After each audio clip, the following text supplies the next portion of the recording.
ఒక ఇల్లాలికి నచ్చినట్టు ఏదైనా చేయిస్తే చాలా సంతోషపడుతుంది కదా. అందుకే ఒక్కసారి చేయించి చూడండి. ప్రతిరోజు మీ ఇంటి కోసం చేసే పనుల్లో ఆమె ఎక్కువగా ఉండేది కిచెన్లో, కబోర్డ్స్ దగ్గర. అక్కడే ఆమె సమయం, ఆమె శ్రమ, ఆమె ఆలోచనలు. అలాంటి చోట ఆమెకు నచ్చిన డిజైన్, ఆమెకు నచ్చిన కలర్, ఆమెకు కావలసిన షెల్ఫ్స్తో కబోర్డ్స్ చేయిస్తే ఆమె ఆనందంతో పొంగిపోతుంది. తనను గుర్తించినందుకు, తన అభిప్రాయానికి విలువిచ్చినందుకు మనసారా సంతోషిస్తుంది.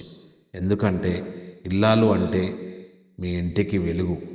ఇల్లాలు ఆనందంగా ఉంటేనే కుటుంబం అంతా అష్ట ఐశ్వర్యాలతో, సుఖ సంతోషాలతో, ఆయువు ఆరోగ్యాలతో హాయిగా ఆనందంగా ఉంటుంది. ఆమె రోజూ ఏమీ అడగకుండా మీ ఇంటి కోసం చాలా చేస్తుంది కదా. ఈసారి మాత్రం ఆమెకు నచ్చిన విధంగా ఇంట్లో కబోర్డ్స్ చేయించి ఆమె ఆనందాన్ని గుర్తించండి. ఈ నూతన సంవత్సర సందర్భంగా శ్యామ్ ఇంటీరియర్స్ తరఫున మీ అందరికీ హ్యాపీ న్యూ ఇయర్ శుభాకాంక్షలు. మీ ఇంటికి సౌకర్యం, మీ ఇల్లాలకి చిరునవ్వు.